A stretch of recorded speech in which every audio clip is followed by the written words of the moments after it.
Okay, alright, it's working now. Okay. Hello, ladies and gentlemen. My name's Jacob from Secret Society Underground, and I am here with Lust for Blood. Now, for the viewers, could you please state your entire name, stage name, where you're from, and what you're doing here?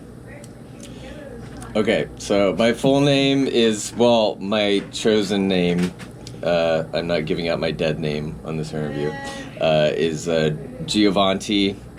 A lot of people say Giovanni, but it's got a T, so it's Giovanni. And then my last name is Alves. My stage name is Lust for Blood. That's Lust, and then the number 4, and then Blood. It did used to be FOR, Blood, but then I decided that it looked cooler with the number 4, so it's Lust for Blood. I'm from the Bay Area in California. I live in the North Bay, which is just across the Golden Gate Bridge from San Francisco, so that's where I've lived most of my life. And what was the last question? I knew I was going to miss one of them. I think that was enough information. I don't think I remember what the last question was. The last question was, what are you doing here? What am I doing here? I do actually need you to answer that because it was going to lead us to the next question. Okay. Yeah. So that's important. I just... Like, what am I like in a philosophical sense, or just in general? What am I doing? That in works. Boston? Oh, okay.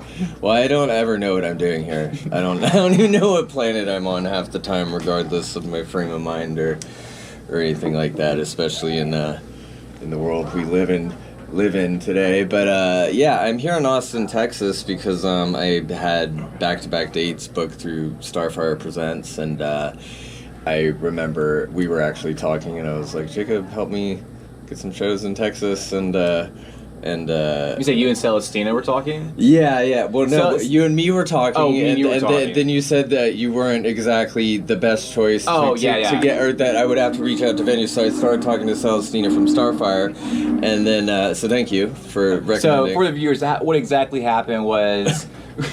So they were trying to get some shows here, and I was trying to help them, but I was overloaded. I had a lot going on at the time, and I thought it'd just be worse for me to.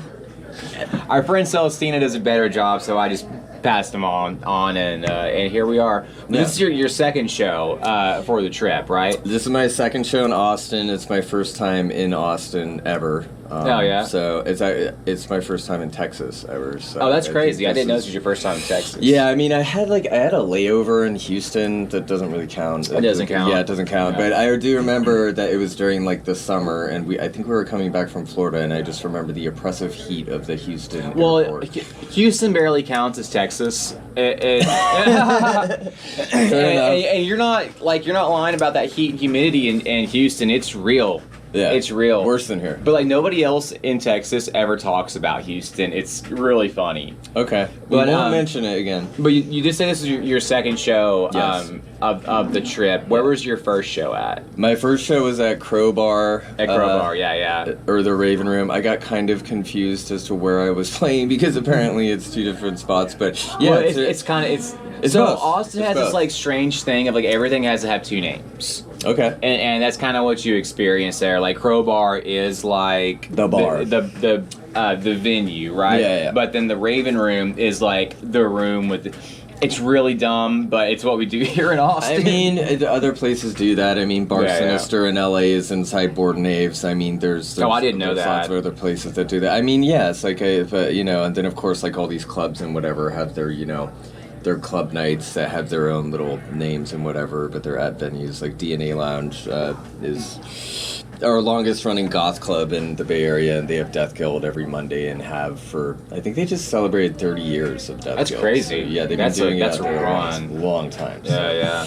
Like everyone's played there, pretty much anyway. If you can name a name in the goth scene, they played at DNA Lounge. But I haven't played at DNA Lounge yet, so hopefully let's get that fixed. Yeah. So who'd you play with at the other show?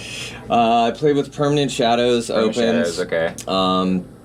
And I've been spending some time with Aaron from Permanent Shadows this weekend, and he's been great hanging out with. And I thought their set was freaking great. I mean, they have some cool performance elements to to their show, and I like their music a lot. And then I went second, and then it was Entitled, who I'm playing with again tonight. Yeah, I've done shows for them before. James was very nice. They're fun. Yeah. They're really fun. If you ever get a chance to see the band Entitled, do it. They're a lot of fun. It was crazy too, because like I didn't quite know. I had heard a bit of their music.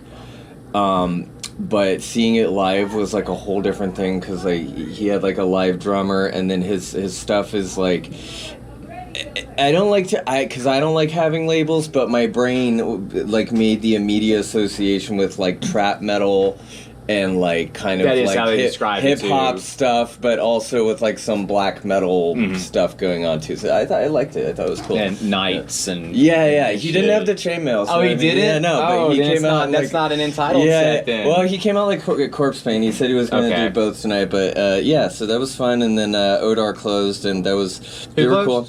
Odar. I don't think I know them. Yeah, they were like. Once again, I don't like labels, but they kind of reminded me of like doomy sludge metal, but also black. Like the vocalist reminded me a bit of like black metal. So, yeah, kind of like the Nordic black metal type stuff, but the music was a bit more sludgy, doomy type stuff. So. That's awesome. Yeah, they were cool. So you did say you said you're playing with Permanent Shadows last night, right? Last night, yeah. Okay. And Daryl's side project Gleaming is playing tonight. So, that's what I was going to talk about. I've seen. Does Daryl play in Permanent Shadows as well?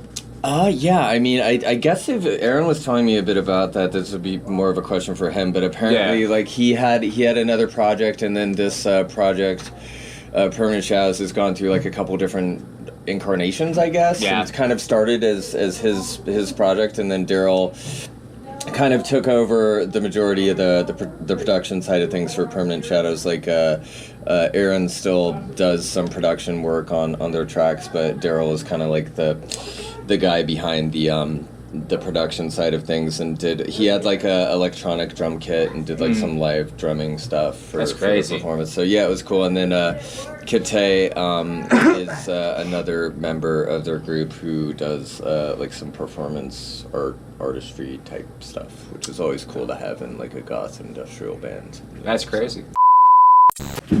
Okay, so let's give the followers a little bit of some background with you. How old were you when you started playing music, and what made you start? So I've always been just obsessed with music. I mean, I don't think there was an age when I really started playing music. I remember that, like, and I've said this before, that I was basically like walking and talking and then singing. Like, I would run around the house with a plastic microphone singing like Disney songs and, you know, like that Deo song from Beetlejuice and stuff like that. Yeah, just silly little songs. And I would, you know, just be singing. Like, I mean, I was basically doing it like baby speak, though. But I was singing with my little plastic toy microphone. But I mean, when I first started actually playing music and wanting to write music and make music, I mean, I guess, like, how old were you when you got your first, like, serious instrument? And what was it? Yeah, I mean, like, other than the toy instruments, the xylophones and the kazoos and all that jazz. Yeah, because you got to ask, like, there's, this is kind of an interesting question, because there's technically two. One of those toy instruments was actually an instrument. It was it was about this big. It was a little tiny Casio battery-powered keyboard that did, like, all the nice little 80s sounds and stuff. And it did, like, the little beats where it would do, like, the bossa nova or, like, the waltz and stuff like that. And it was, like, a little retro Casio keyboard. And I just remembered always thinking it was really fun to play on it. And I liked the sounds that I could do with that little synth. And, I mean, it was pretty limited. There weren't many sounds on it. There was maybe, like, 8 different instruments and whatever. But that was my first, like, little keyboard.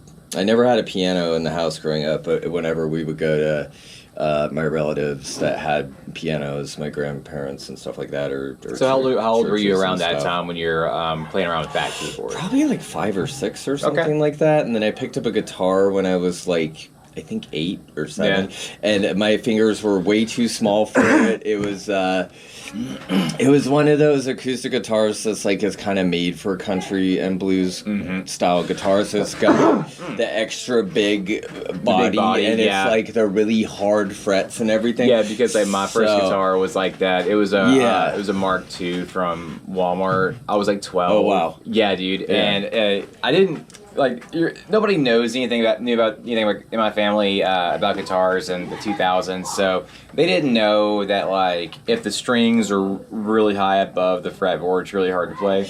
Yeah, and it matters that it's in tune.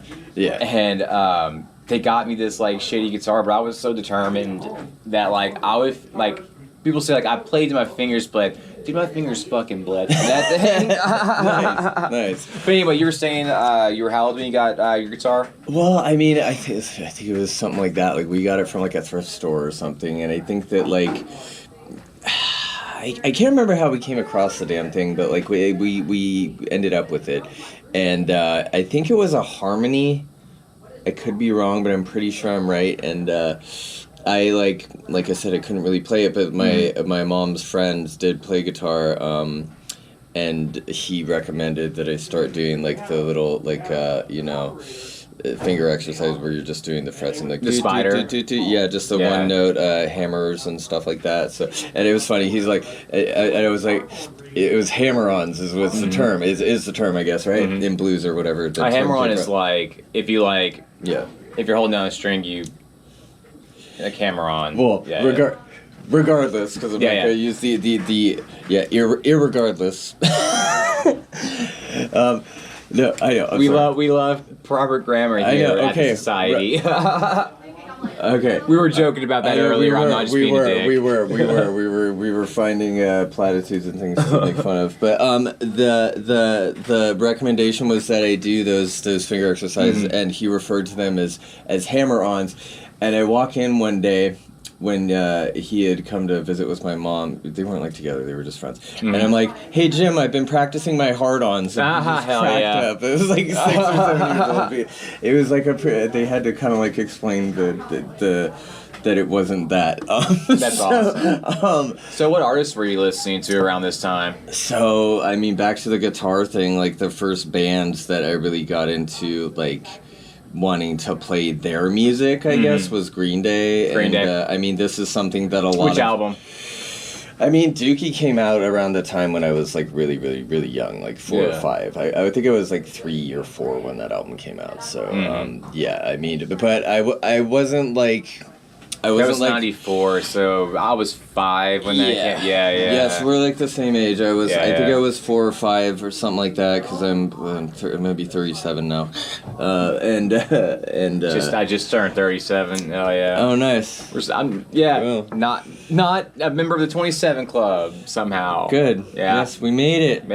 Anyway. But, Green Day. I remember like my friend across the street in that neighborhood where I grew up in the North Bay, like really liked them a lot and had Dookie on CD. But I liked Insomniac a lot. That's still one of my favorite Green Day albums. And I remember that Brain Stew, it was like a really easy chord progression, and so I started just doing the do-do. And it's like it's just 2 strokes too. It's so easy to play. So I'm like do-do, do-do, do-do. Dude, I feel like I owe my parents an apology for how much I played that fucking song. Dude, when I was like 13, like I got an electric guitar with a distortion pedal. Just there you go. Just for fucking hours. But I just like without tabs or anything. I've always played everything by ear. I did take music theory later in junior college and stuff like that, and I was in a band in grade school. I played clarinet. And go figure. I don't know. It's kind of a weird instrument for me to play, but I liked the clarinet. I liked playing the Pink Panther on the clarinet.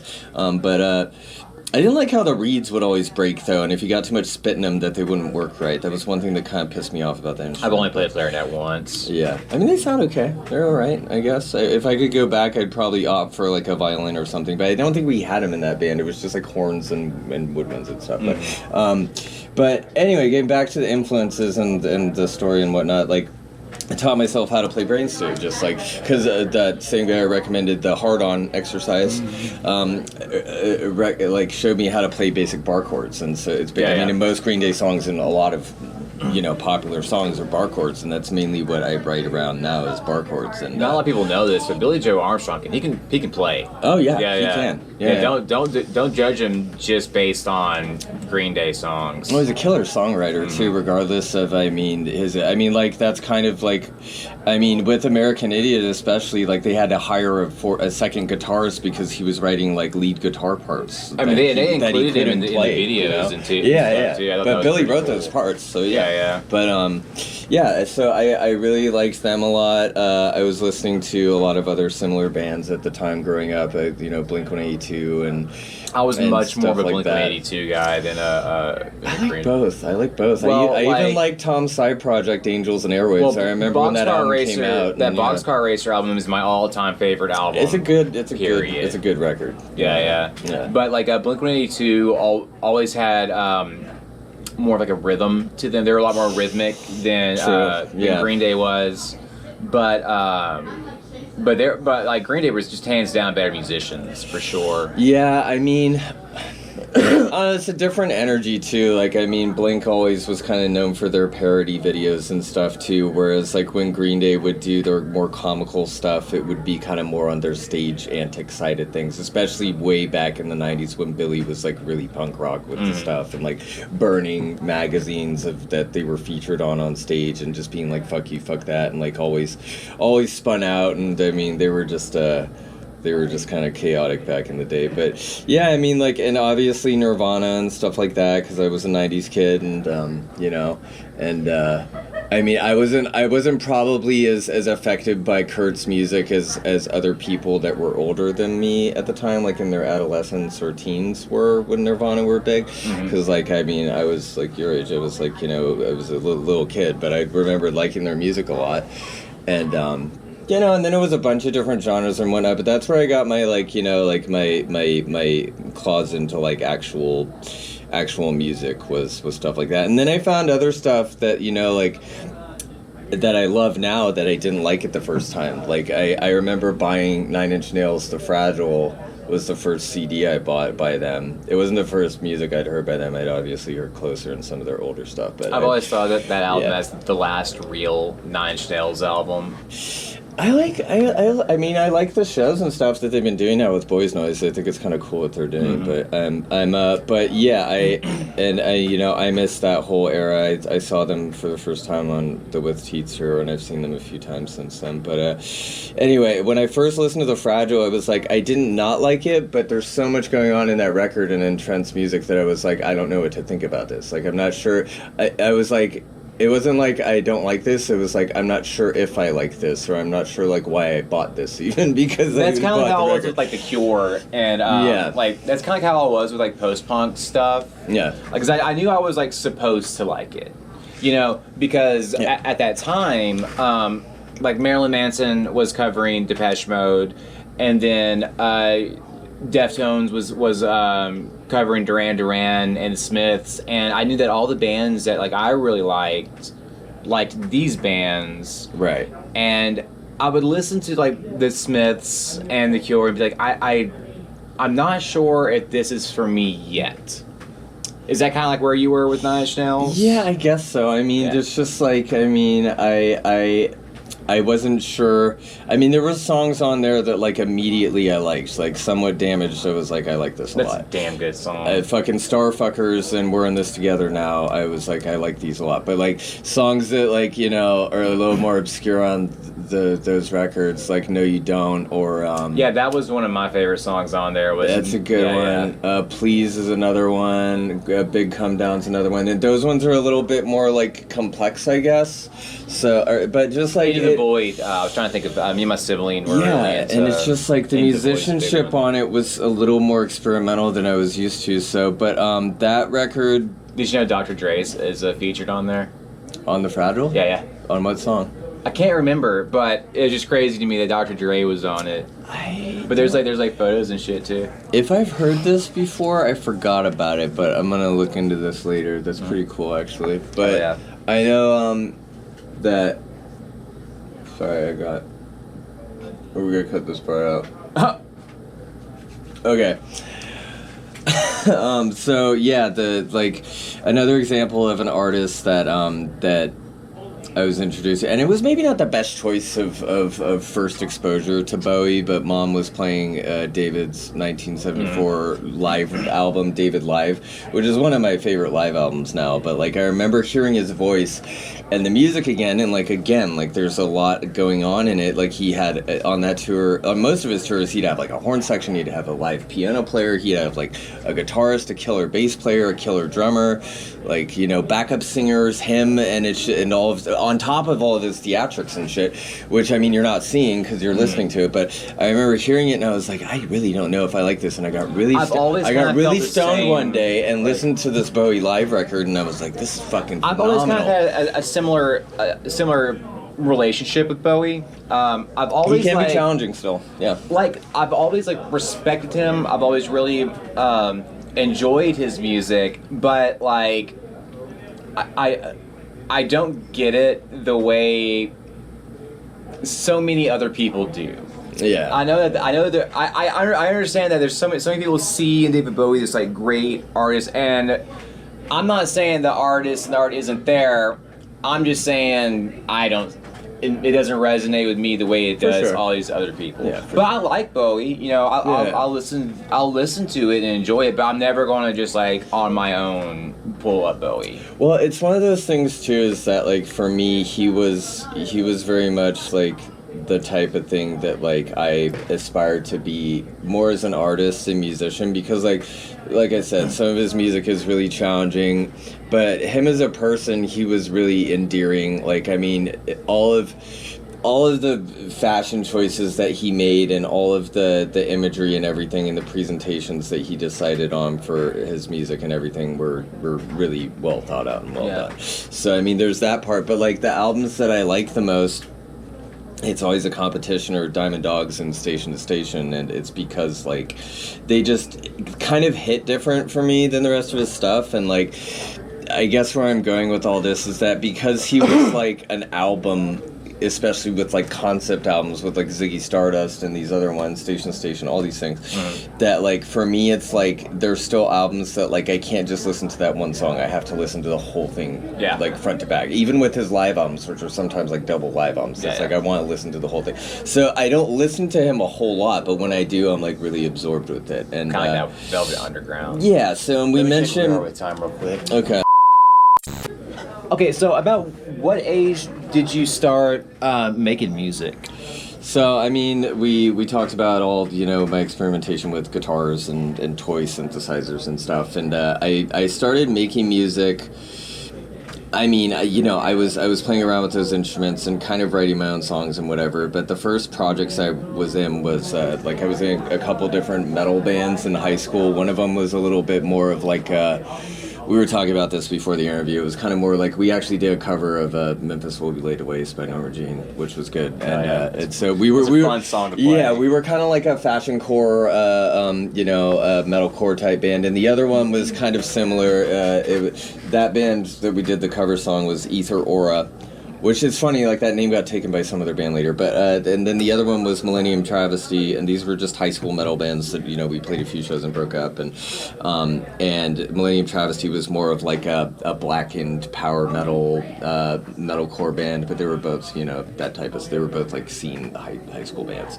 So after that, and me having been in like some other, you know, like garage bands and stuff as a kid, just playing around and stuff, I had decided that like I really didn't want to be in a band or start a band. And I wanted to do solo stuff. So around the same time in high school, I had this thing on my computer. It was Music Maker 7 or 6 or something by Magix, and this is like a really old program, and it was kind of not great, but you can do some interesting stuff. The cool thing was you could record on like, you know, like a cheap computer mic. Like this was before like it was commonplace to have audio interfaces and USB mics and stuff. So I would just use this computer microphone and like put it on my guitar amp and record the guitar that way and the vocals, and I was doing like experimental stuff. And so that was my first foray into electronic music, was experimenting with that in high school. There was actually a name for that project. It was The Violent Spectre. flash forward a few years, in my 20s, I started this thing called Dream Heavy, which is technically Lust for Blood 1.0, I guess. It the style of music. Or 0.1. 0.1, I guess, or like it was like kind of the testing ground for where I'm at now. I mean, Lust for Blood 0. Yeah. So it was influenced by a lot of the same stuff. I was listening to a lot of IMX, a lot of Mr. Kitty, a lot of Solar Fake, a lot of Popped into Berserk, a lot of V&V Nation, a lot of Iconic Coil, all that kind of stuff. I really got into like future pop and synth pop at this time, so that was what influenced me. I get compared to MSI sometimes. I thought you were trying to like avoid that one. He's trying to avoid. It's fine. Jimmy's choices are Jimmy's choices. Yeah. No, I was huge in MSI when I was. I saw them. I saw them too. With which tour? I saw them on the one before How I Learned to Stop Giving a Fuck came out. It was. I didn't listen to that one. It was a cool tour. I mean, Lindsay, I think she's still married to Gerard. Right? Yeah. She came out and took a picture and was very nice, but Jimmy didn't say hi to any of us at all. Crazy. He was like... I saw him with, what's that fucking band? The Birthday Massacre. Oh, yeah. They're good. Their new stuff is maybe, I hate to say this, guys, but it's maybe a little too soft for me. I haven't looked checked it out yet. This was back, this was like 07, I think. Yeah. Maybe 06. Okay, so tell me about the new album. New album. Well, let me finish with the Dream Heavy part and then we'll get into that. So Dream Heavy, I stopped doing because I was just putting stuff out on SoundCloud and the songs were nowhere near on the level where they are now. And I had because SoundCloud, if someone can take your name. If that's your only thing you do, someone can blatantly take your name. And so someone else took the name, and I decided it was time for a name change. So I went and changed the name to Lust for Blood. It wasn't a rebrand, I just changed the name, and I started writing better songs, and the first Lust for Blood album came out in 2018. It took a while for me to kind of learn from what didn't work with Dream Heavy and try and do this new project, and listening to that album, listening to the first two albums, actually, frankly, it reminds me more of what I was doing with Dream Heavy than anything I've done with what I consider to be Lust for Blood. So Lust for Blood really started with the third album that came out in 2022, and that was a self-titled record that also took a while to finish because I was in a relationship that wasn't great. I was kind of questioning if I was going to keep doing music in the way that I wanted to because I wasn't getting shows booked. I wasn't confident in the fact that it was ever going to lead anywhere. And so I kind of took a break for a couple years and reassessed. And ever since 2024, when I did All for Love, this is... I'm getting kind of emotional now. This is album 5 in 2 years, so I've been really productive over the past few years. I put out 2 albums in 2024, 2 last year, and an EP, and I'm putting out this new album, A Dream Within a Dream, in 2 weeks. Oh yeah. So and this album took a long time to finish. So, and I did a different process with it. So Vices was the last full-length record for me. It came out last September and is a really good record. It flows really well, I think. It's got 11 tracks on it, which is kind of a shorter record for me compared to some of my newer work. I did All for Love had 24 songs on it or something like that. Go Sharp Left had 27 songs on it. And this record has 24 songs on it, but Vices practically wrote itself in the span of a couple weeks. It was just it was kind of like the themes of the record. It was I was possessed. It was very easy to write. It was almost like I was watching myself do the stuff I was doing, and I had some kind of weird personality shift during that record. But this one, I was really going into more introspective, I guess, in a different way, and I was thinking a lot about dreams and reality and the subconscious and what is defined as real and what is what's possible, and I wanted the imagery to be strong with it and the themes to be strong with it in a way that I didn't do with the last records, because I mentioned this is record 5 in the last 2 years. That all of those records, to me anyway, are concept albums. So this one has like a very obvious concept. So the title is A Dream Within a Dream. A lot of the song titles and lyrics refer to dreams and dream symbology and stuff like that. And so I was thinking more about the themes and concepts of the records than I was of what the actual words were going to be. And getting back to the process, that why it was different was I did all the beats and everything other than the singles that came out. So there was I think there was like 4 or 5 singles that came out during the writing process, like Waterfall released with this record. And other than those 5 or 6 tracks, and there's 24 tracks on the record, I produced everything. And so when it came time to track the vocals, I had like 17, 18 tracks, most of which did not have any lyrics written at all. That's crazy. To track, and I got the vocals tracked in about 2.5, 3 weeks. So, but I wouldn't choose. I'm not gonna say I wouldn't recommend, because it's like do whatever works for your creative process. But I wouldn't choose for me to do it this way again, because like it feels like it just took so long to get the ideas to where they needed to be, and so that's why I've mentioned this before in other places online and stuff, that I feel that this is maybe my most ambitious record because of how long I spent thinking about it and everything like that. I pushed the production to places where like I felt uncomfortable. Like I took some chances on Vices that were chances I was comfortable taking, because I felt like I was like really confident on that one. But this one, like I allowed myself to get uncomfortable making the record, and so it wasn't taking those chances where it's like, oh, I hope they hate it, or I hope they like it, or like, oh, where they get haha, or I think of that little thing. It was more just like, what do I think of this, you know? Because now like there's not like a huge Lust for Blood cult following, but there's people that pay attention to what I do, and I want my work to be like, if not just as good as what I've done before, then better. Because if I've made a lot of progress as an artist, if I drop something that I feel is mid or mediocre, then it's like, what the fuck am I doing? Like, why did I write this song? You know? So, but yeah, it was a completely different process. I'm really proud of the record. I'm going to be playing some of the songs from it tonight. A few of which are unreleased. I will say that the Shadow Archetype, which is the first to last song on the record, got a really good response when it came out of the single. Like, people really liked it a lot. Oh, yeah. Excited to see it when you play it tonight. The song with Kid Barrett also got a really good response. Oh, yeah. So what shows do you have coming up? So after this, I go to LA on Friday. So today's Sunday, so I go back to the Bay Area tomorrow. So this is just kind of a short run that you were doing out to Austin? This is a short run out to Austin. Oh yeah. And what shows do you have coming up besides just that one? I am booked until like September. Oh hell yeah! I mean, I could pull up the dates, but I would just be listing off names. But yeah, I mean, I guess I could do that too, just to be efficient. But I can kind of remember that. We can throw up a link to it in the description.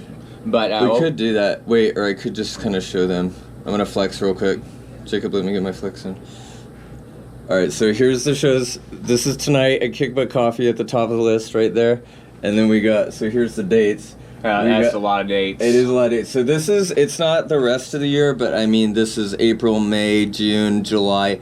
July's got some holes in it that can be filled. August, September. So I mean, I'm booked out till the end of September. Oh yeah. There's some more out-of-state stuff in here that I'm going to keep secret for now, but next would be Lust Fest in LA with Kid Barrett on Friday, and that's my monthly event in LA. Then after that, I'm just going to do the ones for April and then kind of be done with this. Because it would be way too long to be like, and then. Like, I think we just had in like 20 minutes. Dude, where's my car moment? So, so I've got Lust Fest this coming Friday in LA. Kid Barrett's headlining. I've got a bunch of other great people on the bill. Then Thursday, April 23rd, the day before the official album release, I go to Portland, which we were also talking about on a different topic altogether earlier. It's basically an album release show in Portland. Then I go back to the Bay Area to basically what's kind of my home county, Sonoma County, I play Santa Rosa on April 24th, and that's when the album comes out. And then I've got there's 2 more. I'm gonna be going to Virginia for a record release show for Severed Sky's Oblivion album that he just put out, which is a fucking fire record. And then on May 4th, that's my birthday, I got a show in San Francisco at the Knockout with Crash Davidian and Bea Michelson. So it's gonna be great. Bring cupcakes if you're coming. Well, I can't wait to hear the album. Thank you. The show's gonna be awesome. Thank you. We're gonna have some footage up, so stick around. And hell yeah. Thank you. Thank you. Thank you. Awesome. All right.